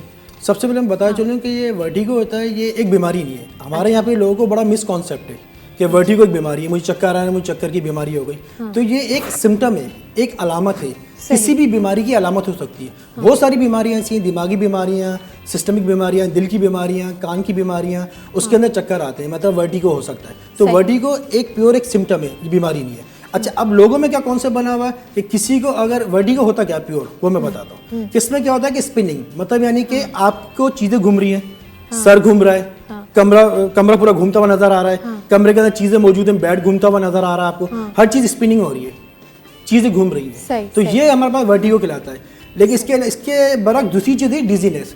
अब लोग उसको भी पेशेंट आता है, डिजीनेस का पेशेंट आता है, वो हमारे पास आके कहता है कि मुझे चक्कर आ रहे हैं। वो चक्कर नहीं है। जब हम उनकी हिस्ट्री पूछते हैं तो पेशेंट किस तरह डिफाइन करता है अपने सिम्टम को कि मुझे जो है डिसबैलेंस हो रहा हूँ, मेरा सर हल्का हो रहा है, डिसबैलेंस हो रहा हूँ, तो वो चीज़ डिजीनेस होती है। तीसरी चीज़ होती है, लोग ओल्ड एज पेशेंट के अंदर काफ़ी देखा गया है और काफ़ी सिम्टम कॉमन होता है कि जब बेड के प्रोलॉन्ग सिटिंग के बाद जब वो एकदम खड़े होते हैं, स्टैंडिंग पोजीशन में आते हैं, तो उनकी आंखों का आगे अंधेरा सा आता है। तो उसको भी वो वर्टिगो कह रहे होते हैं, वो ब्लैकआउट सर्कुलेशन आपकी एकदम कम हो जाती है, उसकी भी बहुत सारी वो जो आते हैं, वो ब्लैकआउट है, वो एक अलग चीज़ है। चौथी चीज़, एक कानों के अंदर सीटियां सी बजना, घंटी सी बजना, आवाज़ें सी आना, एक कंटिन्यूस एक आवाज़ आना, एक बजर टाइप की आवाज़ आना, वो हमारे पास खिलाता है टिनाइटस खिलाता है। लोग उसको भी वर्टिगो समझ रहे हैं। तो जबकि प्योर वर्टिगो वो होता है जिसमें स्पिनिंग, यानी कि आपका सर घूम रहा है, कमरे के अंदर मौजूद चीज़ें घूम रही हैं, हर चीज़ घूम रही है। उसको उर्दू में हम कहते हैं, कॉमन उर्दू में अगर हम बात करें तो हम उसको कहते हैं घुमेरी टाइप। तो ये वर्टिगो होता है। बाकी ये डिजीनेस एक अलग चीज़ है, और इसके अलावा जो मोशन सिकनेस होती है वो भी एक अलग चीज़ है। इसके अलावा पोस्टल ड्रॉप जो होता है वो भी एक अलग चीज़ है। यानी वर्टिगो में बेसिकली आपका बैलेंस आउट हो जाता है और आपको चक्कर आने लगते हैं, तो ये वर्टिगो है। आपने बताया कि ये एक अलामत है। बहुत सारी बीमारियां, मतलब इसकी वजूहात हो सकती है। मेन अगर कॉमनली हम जानना चाहें कि किस बीमारी की अलामत है, ये किस वजह से होता है, तो क्या बताएंगे आप? ज़्यादातर जो देखा गया है कि जो पेशेंट वर्टिगो की कंप्लेन के साथ आते हैं उसमें तो वैसे बहुत सारी वजूहात हैं। दिमागी बीमारियां अलग हैं, दिल की बीमारियां अलग है, सिस्टमिक बीमारियां अलग हैं। जैसे थायराइड का मसला होता है उसमें वर्टिगो होता है। किसी के अंदर डायबिटीज़ डायग्नोस होती है, वर्टिगो से डायग्नोस होती है। उनको बार बार हाइपोग्लाइसेमिक अटैक हो रहे हैं, उनको वर्टिगो हो रहा है, तो इट मीन्स कि उनको डायबिटीज़ डायग्नोस होने वाली है, डायबिटीज़ है। तो दिमाग की बीमारी होती है बहुत सारी, उसमें भी वर्टिगो होते हैं। दिमाग की कौन सी बीमारियों में वर्टिगो हो सकता है? एक तो दिमाग की सबसे कॉमन बीमारी है फालिज। फालिज में भी दिमाग का जो बहुत सेंसिटिव एरिया होता है, ब्रेन स्टेम स्ट्रोक, उसके अंदर फालिज होता है, तो उसमें वर्टिगो बहुत ज़्यादा होता है। खुद ऐसे मैं आपको बताऊं, अभी 1 महीने पहले की बात है, मेरे पास एक पेशेंट कॉल आई थी, उनकी फैमिली कॉल आई कि वालिद साहब को बहुत ज़्यादा वर्टिगो हो रहा है और 3 दिन हो गए वर्टिगो खत्म नहीं हो रहा, ब्लड प्रेशर भी उनका हाई साइड पे चल रहे हैं। हमने वर्टिगो टेबलेट दे दी थी, तो मैंने ये कहा था मुझे ऐसा लग रहा है कि आपके वालिद साहब को फालिज तो नहीं है। तो जब क्लिनिक पर आया, मैंने उनका MRI कराया तो उसके अंदर फालिज निकला। सही। तो फालिज अगर किसी को हो जाए, ब्रेन स्ट्रोक हो जाए, तो वो नॉर्मली बिहेव तो नहीं करेगा ना। वर्टिगो के पेशेंट जो नॉर्मली बिहेव कर रहे हों, अगर उनमें ये चीज़ हो तो फिर क्या अलाम, मतलब किस वजह से होता है? अगर फालिज की वजह से वर्टिगो हो रहा है तो उसकी अलामत क्या होती है? आपकी नज़रें मुतासिर होंगी, अच्छा, डबल नज़र आना, धुंधला नज़र आना, नंबर 1। नंबर 2, आपका ब्लड प्रेशर हाई साइड पे चलेगा। अच्छा। मुस्तकिल ब्लड प्रेशर आपके नॉर्मल नहीं होंगे, 160s 170s 180 से हाई साइड पे चलेंगे। तीसरा सिम्टम उसके साथ वॉमिटिंग्स का होना। चौथा सिम्टम वर्टिगो के साथ साथ आपको सर का दर्द भी होना। ये तमाम आपको अलामत, और चलने में डिसबैलेंस होगा पेशेंट। और पेशेंट 1 दिन से 2 दिन 3 दिन 4 दिन का डाउन पर डाउन होता रहेगा। तो ये सारी अलामत होती हैं कि अगर इस तरह का वर्टिगो हो और उसके बाद ब्लड प्रेशर भी हाई साइड पे चल रहे हैं, वॉमिटिंग्स भी बहुत प्रेशर वाली वॉमिटिंग हो रही है, जिसको हम प्रोजेक्टाइल वॉमिटिंग्स कहते हैं, और पेशेंट डाउन पर डाउन होता जा रहा है, तो इसको हम कहते हैं ब्रेन स्टेम स्ट्रोक हो रहा है पेशेंट को। सही सही। अच्छा, ये मुझे बताइए कि बहुत सारे लोग ये कहते हैं जिनको बहुत सिवियर माइग्रेन रहता है, बहुत शदीद सर का दर्द रहता है, तो उनमें भी ये चीज़ कॉमन होती है। तो माइग्रेन इसका एक रीज़न हो सकता है कि जिन लोगों को माइग्रेन होता है उनको फ्यूचर में जाके वर्टिगो हो जाता है? अच्छा, अगर माइग्रेन पे हम बात करें तो सबसे पहले तो मैं इस चीज़ को क्लियर करूं कि आजकल हर एक कॉन्सेप्ट बना हुआ है कि मुझे सर का दर्द है, मुझे माइग्रेन है। चाहे वो 50 साल की एज में आए, चाहे वो 50 साल के बावजूद। मैं खाली माइग्रेन की बात कर रही हूँ, क्योंकि जिन लोगों को है वो उनको पता है, डॉक्टर ने अगर डायग्नोज किया हुआ है, तो अगर उनको वर्टिगो हो सकता है। एक खास किस्म का माइग्रेन की टाइप होती है जिसको कहते हैं बेसिलर माइग्रेन, यानी कि जो दिमाग की पीछे वाली स्थिति ताल्लुक रखती है। बेसिलर माइग्रेन के अंदर पेशेंट को वर्टिगो सीवियर होता है, हेडेक इतना ज़्यादा नहीं होता। अब पेशेंट जो है वो मिसकॉन्सेप्ट के साथ, वो मुझे माइग्रेन डायग्नोस हुआ है, तो वो सर के दर्द के साथ ही आता है। जब उनसे हम हिस्ट्री लेते हैं, उसका पूरा मुआयना करते हैं, तो बाद में पता चलता है कि वर्टिगो हो रहा है। और वर्टिगो की वजह इनकी क्या है कि बेसिलर माइग्रेन है, यानी कि दिमाग के पीछे वाला हिस्सा जो होता है बेसिलर माइग्रेन, उसके अंदर वर्टिगो के साथ पेशेंट प्रेजेंट करता है। तो ये तो आपने सिम्टम्स बता दिए, वजूहात, तो इसका ट्रीटमेंट कैसे कर सकते हैं? क्योंकि आपका जब बैलेंस आउट हो जाता है तो आप कोई काम नहीं कर सकते, ऑफिस नहीं जा सकते, ड्राइविंग नहीं कर सकते, आपकी मतलब ख़तरनाक है।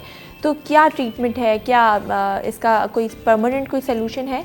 बिल्कुल इसका सोल्यूशन है। ये वर्टिगो की जितनी बीमारियों के अंदर वर्टिगो होता है, अल्हम्दुलिल्लाह सबकी ट्रीटमेंट 90 to 95% है, और एक क्यूरेबल है, ट्रीटेबल है, क्यूरेबल है, आराम से ट्रीट हो सकती है। तो इसमें अगर सबसे पहले हमें क्या काम है, ट्रीटमेंट ऑफ द कॉज। अगर दिमाग की वजह से हो रहा है, किसी बीमारी की वजह से, तो उसको ट्रीट करना है। अगर किसी को दिल की बीमारी से वर्टिगो हो रहा है तो उसको ट्रीट करना है। किसी को थायराइड का मसला है तो वर्टिगो ट्रीट करना है। अब इसमें होता क्या है कि एक एक्सरसाइज होती है जो कि बहुत कॉमन होती है और फिजियोथेरेपिस्ट करवाते हैं, एप्लास मैन्यूवर जिसको हम कहते हैं। उसमें हेड की पोजीशन को चेंज करके देखते हैं, तो उसमें वर्टिगो काफ़ी बेहतर हो जाता है। इसके अलावा मुख्तलिफ दवाइयाँ आती हैं, और बहुत सारी दवाइयाँ आती हैं जिससे हम वर्टिगो को ट्रीट करते हैं।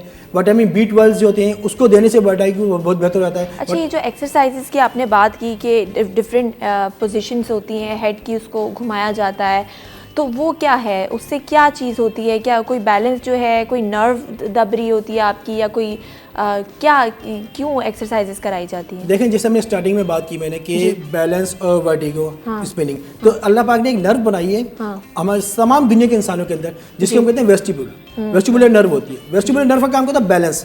अगर उसके अंदर प्रॉब्लम आ जाए, कोई भी लीजन हो जाए, किसी भी वजह से प्रॉब्लमेटिक हो जाए, उसके अंदर सूजन आ जाए, तो उसमें क्या होता है, पेशेंट वर्टिगो के साथ प्रेजेंट करता है। अब चाहे वो दिमाग का मसला हो, चाहे दिल का हो, चाहे वो थायराइड का सिस्टम हो, किसी भी वजह से, तो वेस्टिबुलर नर्व के अंदर जब प्रॉब्लम आ जाती है तो पेशेंट को वर्टिगो होना ही होना है, और उसके साथ साथ उसका डिसबैलेंस भी होना है। बैलेंस भी उसका आउट होगा, डिसबैलेंस भी होगा।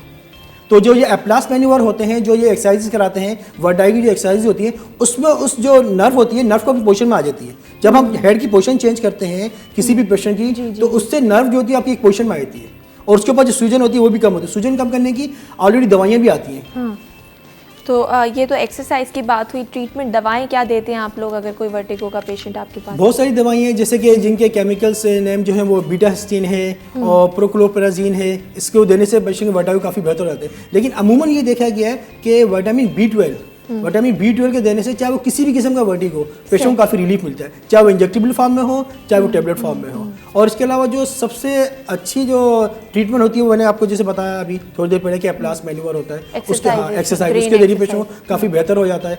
और एक जो सबसे कॉमन वर्टिगो आता है जो कि देखने में आता है BPV, जिसको हम कहते हैं बिनाइन प्रोक्सिमल पोजीशन वर्टिगो, यानी कि गर्दन चेंज करने पे पेशेंट बोलता है मैंने इस तरफ नेक की, तो मुझे चक्कर आने लगे इस तरफ। आपको मैं इसकी बताऊं कि एक मेरा पेशेंट है वो 1 साल से उल्टी करवट सोया नहीं है डर की वजह से कि और ये वर्टिगो जो अटैक होता है जिसकी मैं बात कर रहा हूँ बिनाइन प्रोक्सिमल पोजीशन वर्टिगो, ये मुश्किल से सेकंड्स का होता है, सेकंड से मिनट का अटैक होता है। 10 सेकंड्स के अंदर अंदर ये खत्म हो 10 सेकंड मिनट्स के अंदर, 30 सेकंड 60 सेकंड्स के अंदर ये खत्म हो जाता है। लेकिन ये इतना सीवियर होता है कि इसकी वजह से पेशेंट जो डिप्रेशन में चले जाता है कि मुझे दोबारा ये अटैक ना हो। तो इस किस्म के जो मरीज होते हैं जो बिनाइन प्रोक्सिमल पोजीशन वर्टिगो के मरीज होते हैं, उनकी एक्सरसाइज प्लस मेडिसिन और प्लस हमें एंटी डिप्रेशन भी देनी पड़ती है ताकि मरीज उस डिप्रेशन से बाहर आए, उस चक्कर के जो खौफ है उससे वो मरीज बाहर आए। अच्छा, बहुत सारे लोगों में देखा गया है कि स्ट्रेस जिनको अगर ज़्यादा हो तो फिर ये ट्रिगर कर जाता है। अगर जो वर्टिगो के पेशेंट है तो स्ट्रेस भी इसका एक कॉज कह सकते हैं स्ट्रेस को। बिल्कुल, देखें जो जिनका वर्कलोड ज़्यादा है, स्ट्रेस की वजह सबसे पहले स्ट्रेस में होता क्या है, जब भी स्ट्रेस होगा तो आपकी जो सर्वाइकल यानी कि जो नेक के मसल है उनके अंदर स्पाज्म होगा जी। तो नेक के मसल में स्पाज्म होगा, शोल्डर्स के मसल के अंदर स्पाज्म होगा, तो उससे क्या होता है कि जो ब्रेन की पोस्टियर सर्कुलेशन है, पोस्टियर सर्कुलेशन जो पोस्टियर सप्लाई होती है ब्लड की वो इफेक्टेड होती है। जब वो मुतासिर होगी तो उसकी वजह से फिर वर्टिगो होगा। तो स्ट्रेस को भी हम ट्रीट करते हैं, फिर उसमें मसल रिलैक्सेशन भी देनी होती है। उसमें फिजियोथेरेपिस्ट के जरिए हमें ट्रिगर पॉइंट को भी रिलीज करना होता है, तो पेशेंट का वर्टिगो काफ़ी बेहतर हो जाता है उससे। सही, बहुत शुक्रिया उबैद खानज़ादा आपका, आप प्रोग्राम में तशरीफ़ लाया, बहुत ही इन्फॉर्मेटिव गुफ्तगू। वो नाज़रीन जो हमें देख रहे हैं और उनको वर्टिगो है तो यकीनन ये मालूमात उनके लिए मददगार साबित होगी। मज़ीद बात करेंगे लेकिन फ़िलहाल वक्त हुआ एक ब्रेक का, कहीं मत जाइए, देखते रहिए सिटी एट 10।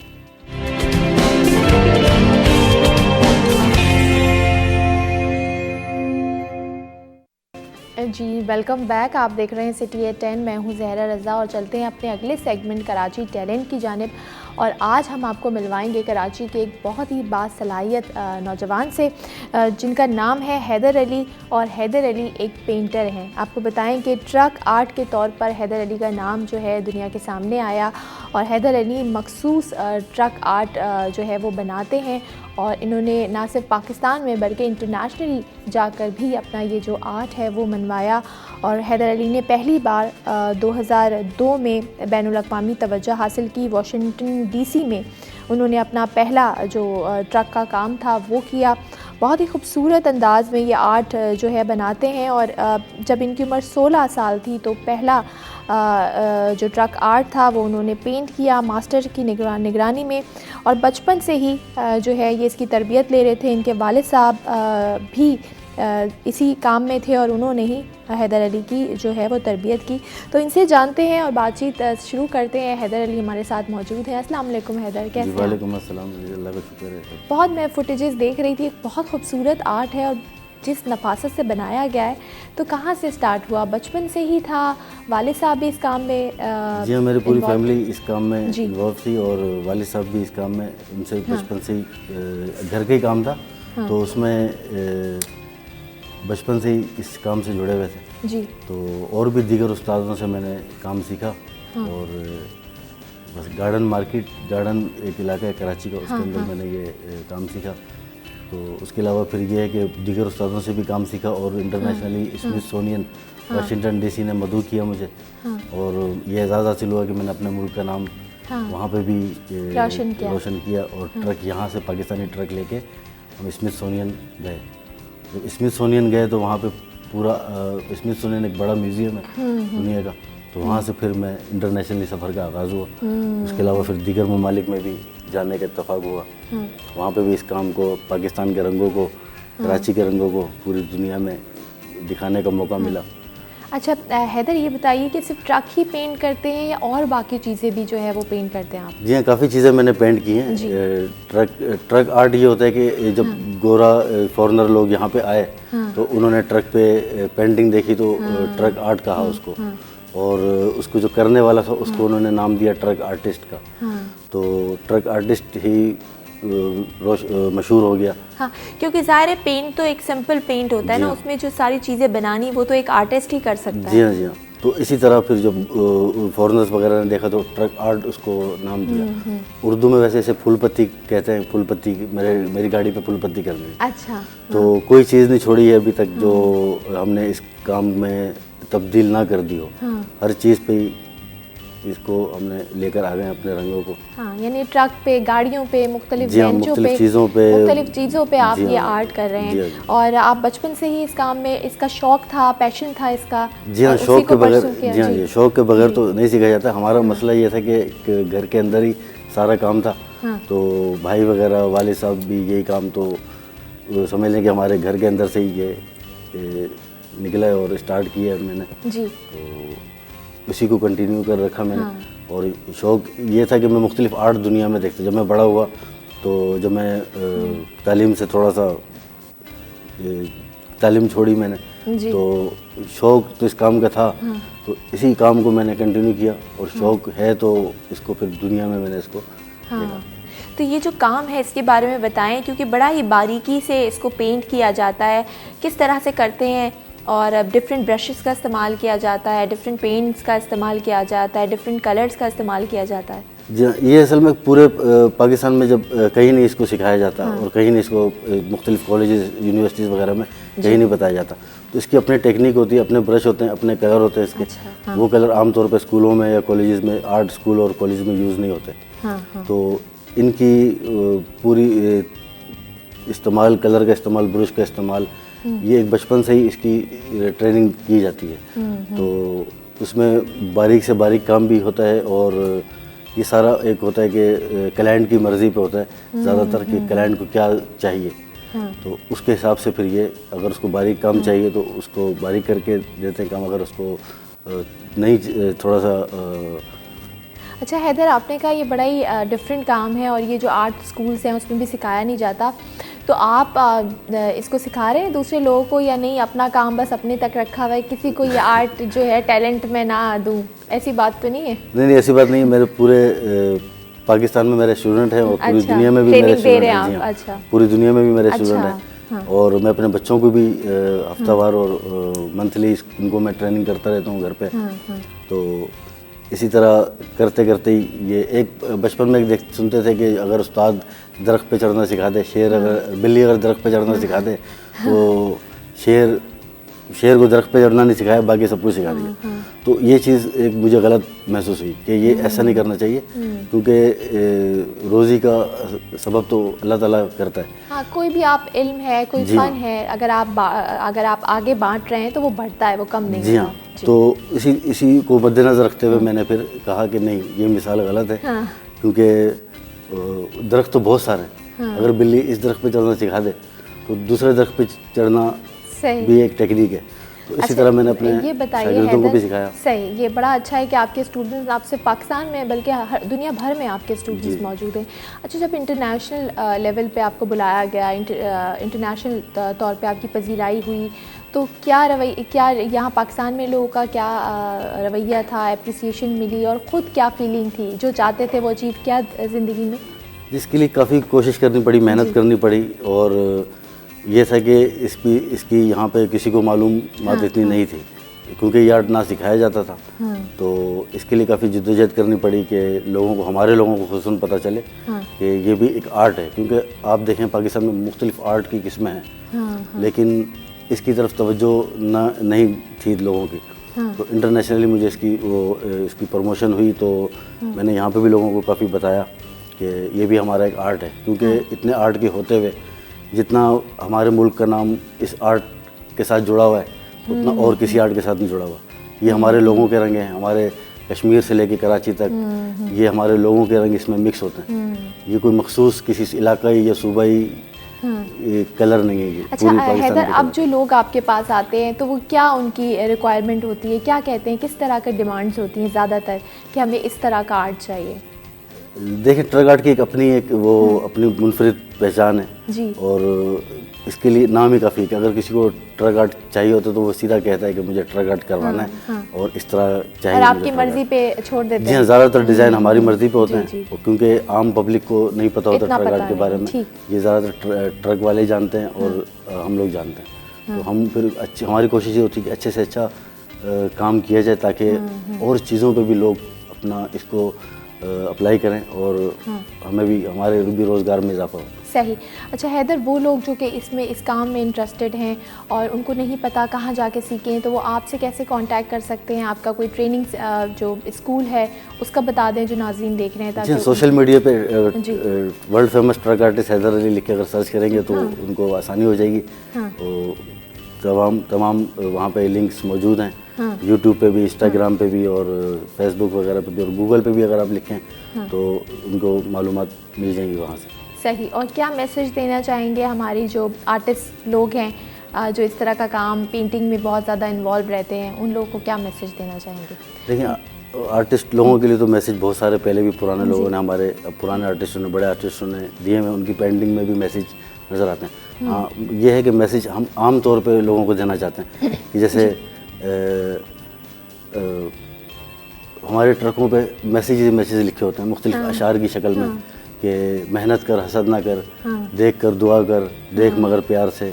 इस तरह की ये मैसेज लोग पढ़ते रहते हैं और मुख्तलिफ किताबें भी इस पर, दीवान ट्रांसपोर्ट भी इस पर लिखी गई है और उनके अंदर ही, हमारे कलरों के अंदर ही मैसेज नज़र आते हैं और कलर के और अच्छे मैसेजेस, पॉजिटिव मैसेजेस आप लोग जो है डिलीवर करते हैं। जी हाँ, और शौक़ भी होते हैं, कुछ नसीहतें भी होती हैं, मुख्तलिफ हम लोग लिखते रहते हैं अपने। सही। बहुत शुक्रिया हैदर अली आपका, आप प्रोग्राम में तशरीफ़ लाए और हमारी दुआ है कि आप इसी तरह पाकिस्तान का नाम पूरी दुनिया में रोशन करते रहें, कराची का नाम रोशन करते रहें और इसी तरह से काम करते रहें। वक्त भी यहाँ ख़त्म हो जाता है। कल तो नहीं, पीर को फिर मुलाकात होगी कुछ नए मौज़ूआत के साथ। तब तक अपना बहुत ख्याल रखिएगा, अपनी सेहत का बहुत ख्याल रखिएगा। टेक केयर, अल्लाह हाफ़िज़।